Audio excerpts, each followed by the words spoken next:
Donc c'est le 3e tome? C'est le 3e tome. Ouais. Tout à l'heure, vous me disiez qu'il aurait dû y en avoir un 4e. Est-ce que ça veut dire qu'il y a eu une sélection? Non, si vous voulez, d'abord, il faut préciser qu'au départ, je n'ai pas eu moi-même l'initiative de ce projet. C'est un projet qui m'a été suggéré et dans lequel je me suis engagé parce que la proposition m'a été faite au moment de la Covid, c'est-à-dire en 2019.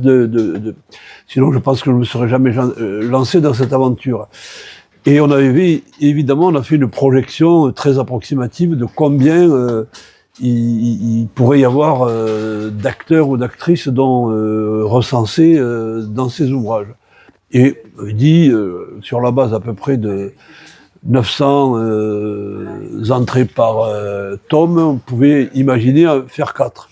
Mais c'était énorme et lors du premier tome, question méthodologique, il y a eu une pression très amicale et valeureuse en quelque sorte des initiateurs du projet pour intégrer des gens que moi-même je n'aurais pas nécessairement intégrés, en particulier des gens venant de la télé, ayant fait essentiellement de la télé. Du coup, j'ai dû poursuivre un petit peu dans cette voie-là pour être à peu près, disons, équitable sur le tome 2, et on a été légèrement plus sélectif sur le tome 3, en considérant qu'il y a toute une série d'acteurs, d'actrices dont les carrières ne méritaient pas nécessairement d'être pris en compte, mais du coup, on a augmenté le nombre d'entrées. On est le titre dit 1170, en réalité, on est à plus de 1180 parce que je l'ai rajouté au dernier moment, c'est-à-dire près de 1200, c'est-à-dire pratiquement 300 de plus que dans les tomes précédents. À la question de savoir si le choix a été drastique,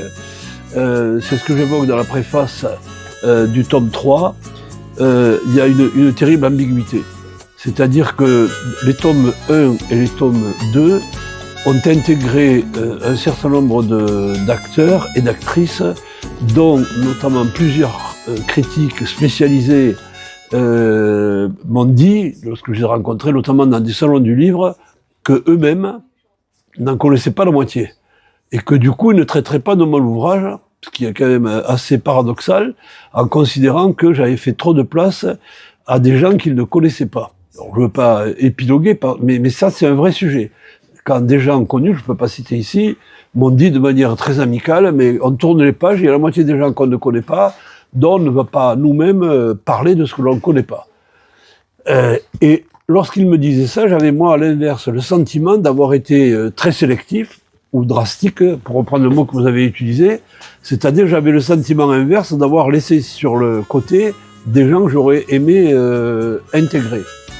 Alors évidemment, on peut dire que ça a été encore plus fort dans le tome 3, dans la mesure où, comme je l'ai dit tout à l'heure, pour X raisons, il y a des gens qui sont dans une zone grise qui peuvent ou pas être retenus.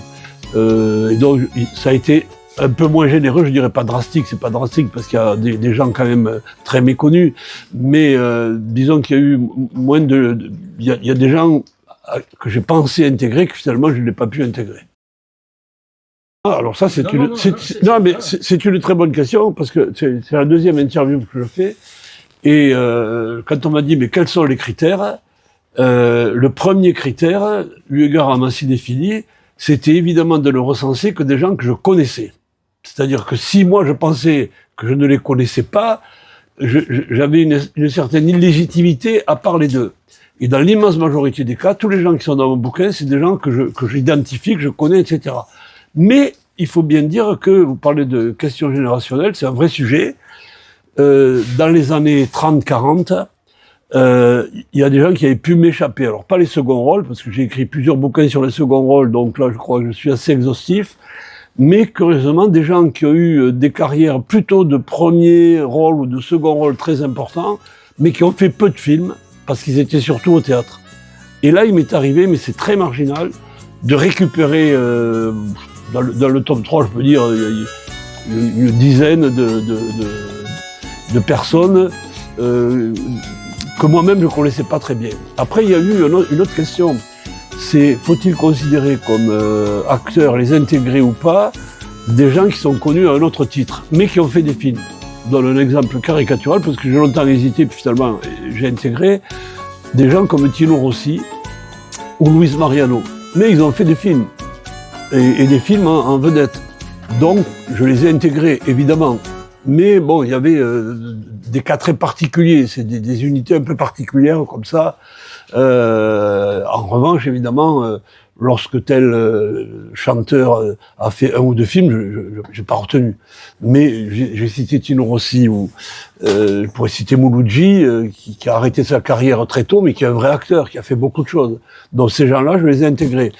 Et je vous dis, très marginalement, il y avait des gens... alors, il y en a un qui me vient à l'esprit qui s'appelle José Noguero, que j'identifiais pas très bien. Du coup, j'ai vu ses films et je dis oui, il faut le mettre. Mais dans l'immense majorité des cas, ce sont des gens que je connaissais. Et Johnny Hallyday? Ah, il est aussi, bien sûr. Bien sûr. C'est très, très bonne... Puisqu'on parle de chanteur, Bobby Lapointe n'a pas fait beaucoup de films, mais il a fait des films qui sont assez mémorables pour être retenus. Moi, j'avais déjà publié des bouquins, notamment un bouquin chez Grémez qui s'appelle Acteurs de caractère, où j'avais choisi une toute autre approche, c'était traiter les gens de manière chronologique. Et j'étais parti, le numéro 1 par exemple, c'était Howard Vernon, parce que je considérais qu'il y avait un film qui avait été fait qui s'appelait Les excentriques du cinéma français, où étaient recensés à l'époque les Larquet, Bussière, Roquevert et compagnie, que dont je n'avais pas traité une deuxième fois les mêmes, et donc j'étais parti de cette césure-là, et j'étais parti de Howard Vernon, qui dans ces années-là continue à travailler beaucoup, et les derniers étaient des gens comme Bernard Blancan et compagnie. Mais là, je voulais que ce soit une anthologie donc alphabétique, de A à Z, puisque évidemment les 3 tomes correspondent à des parties successives de l'alphabet, et le deuxième principe, c'était de traiter tout le monde de la même manière, c'est-à-dire le même nombre de signes, une photo, un portrait de même amplitude, et un texte rigoureusement identique en termes de volume. C'est-à-dire qu'on pourrait toujours me dire, mais enfin, il y a des seconds, voire des troisièmes couteaux, qui sont traités à égalité de stars, de vedettes. Oui, mais ma réponse est qu'en réalité, si j'avais dû faire des différences de place, c'est évidemment au moins connu que j'aurais dû consacrer le plus de développement. Parce que j'allais dire, de manière, me semble-t-il, assez simple, qu'il y a des gens dont on sait pratiquement déjà tout avant d'ouvrir le livre. Et que donc, c'est évidemment les gens les moins connus qui méritent éventuellement le plus d'explications. Tous les articles sont bâtis sur des références à des titres précis qui correspondent à une partie de la filmographie, mais s'il avait fallu faire une liste exhaustive, pour moi, ça n'a pas d'intérêt parce que, ça existe déjà. C'est-à-dire, il suffit d'aller sur Internet, sur des bases de données, et vous avez tous les titres alignés. Et pour moi, c'est pas de l'éditorial, c'est pas du rédactionnel. Donc, ça m'intéresse pas vraiment. Ce qui m'intéressait, c'est de pouvoir identifier les acteurs à partir d'un caractère, d'une sensibilité, d'un emploi, et de l'illustrer par quelques titres qui sont pas nécessairement, d'ailleurs, les titres les plus connus ou les plus prestigieux de chacun des auteurs concernés. Et est-ce qu'il y a des étrangers? Alors, j'ai fait figurer, bonne question, ça s'appelle cinéma français, mais j'ai fait évidemment figurer tous les acteurs, par exemple, belges, qui, du point de vue de l'état civil, ne sont pas français, mais dont l'essentiel de la carrière se déroule en France. Et ce que je dis des Belges vaut évidemment pour un certain nombre d'acteurs suisses, mais plus largement d'acteurs d'autres nationalités, qui ont fait l'essentiel de leur carrière en France. Par exemple, je me viens à l'esprit parce que je l'ai bien connu et beaucoup aimé, un acteur comme Hans Meyer n'a jamais été naturalisé français. Évidemment, il est dans le bouquin. De manière plus caricaturale, Luis Rego n'a jamais été naturalisé, il est portugais, puisqu'on lui a refusé 2 fois sa naturalisation. Il est évidemment dans le bouquin. Il y a aussi quelques acteurs allemands, etc., qui ont fait l'essentiel de leur carrière en France.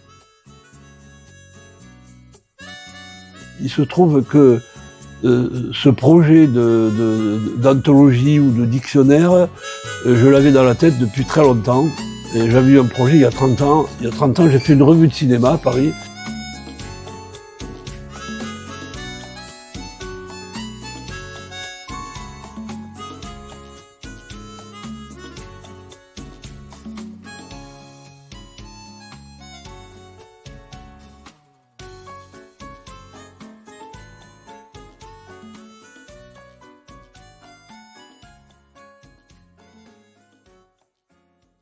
Et à ce moment-là, j'avais prévu de faire ce type de dictionnaire.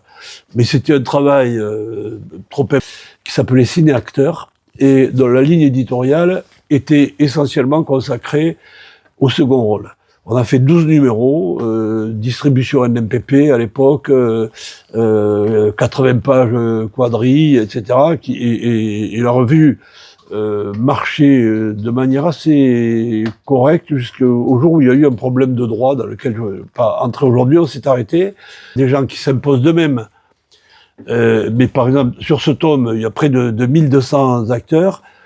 Sur les 1200, j'allais dire à la louche, il y en a 800, 900 qui sont incontestables. C'est-à-dire, s'il n'y était pas, on dirait, mais c'est une omission majeure. C'est pas possible. Ensuite, il y a une énorme zone grise. Et dans cette zone grise, c'est comment choisit-on? Aujourd'hui, vous allez sur des bases comme IMDb, vous prenez les génériques, il y a de plus en plus malheureusement de acteurs entre guillemets, parce qu'ils le sont ou pas dans la vie, mais qui font 1 ou 2 films et qui disparaissent complètement. Donc cela, pour moi, évidemment, c'est hors de sujet, sinon il faudrait 59 tomes. Pour moi, il y avait 2 critères. Un, évidemment, j'allais dire le statut qu'ils occupent, c'est-à-dire est-ce qu'ils ont fait des premiers rôles, combien de premiers rôles. À partir du moment où un acteur a fait 5 ou 6 premiers rôles, pour moi il s'impose, je peux pas ne pas l'intégrer.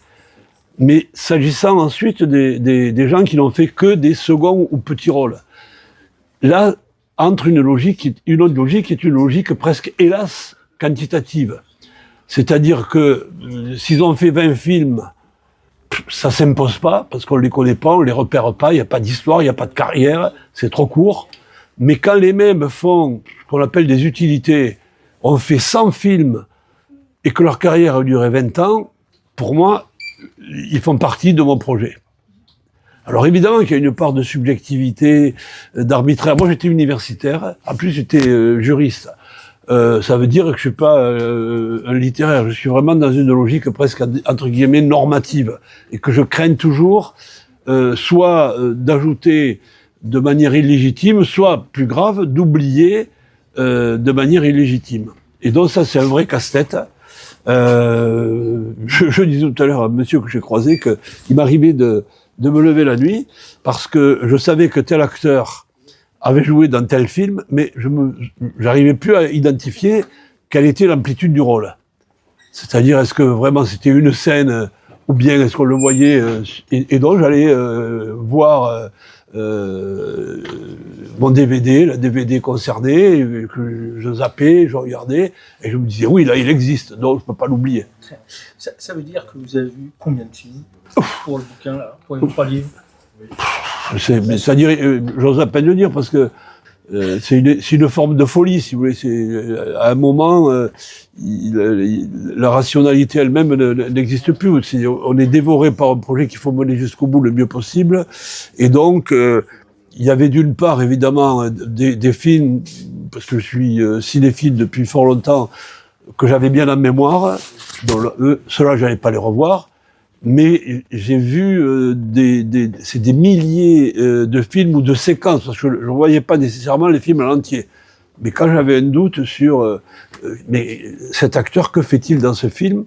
Alors là, c'était presque systématique. Il ne se passait pas de semaines, je ne dis pas de jours, ça ce serait très exagéré. Mais il n'y a pas de semaine où je n'aille pas revisionner telle ou telle partie d'un film pour savoir quel était le personnage qui était joué, tenu par l'acteur. Une autre difficulté, qui est une difficulté proprement technique, pour qui a écrit comme moi d'autres bouquins sur les acteurs ou sur le cinéma, c'était la difficulté du nombre de signes dans chacun des portraits. Parce que lorsqu'on écrit, enfin moi, tout ce que j'ai écrit, et aussi dans d'autres domaines que le cinéma, il n'y a pas de véritable contrainte de l'éditeur. Vous n'allez pas donner 1000 pages, mais à la limite, vous donniez 220 pages ou 240, ou 280, c'est pas un problème. Là, il fallait que tout le monde soit traité de la même manière, c'est-à-dire que mes textes, le plus souvent, eu égard au nombre de signes et à la place dans la maquette, étaient trop longs. Donc c'était comment corriger, comment biffer, que sacrifier. Parce que lorsque vous avez écrit un texte, vous avez toujours le sentiment que bon, c'est le produit d'une réflexion, d'une synthèse, et que le texte est abouti. Or, s'il fait 2 lignes de trop, il faut bien évacuer quelque chose. Donc c'est un véritable exercice un peu compliqué.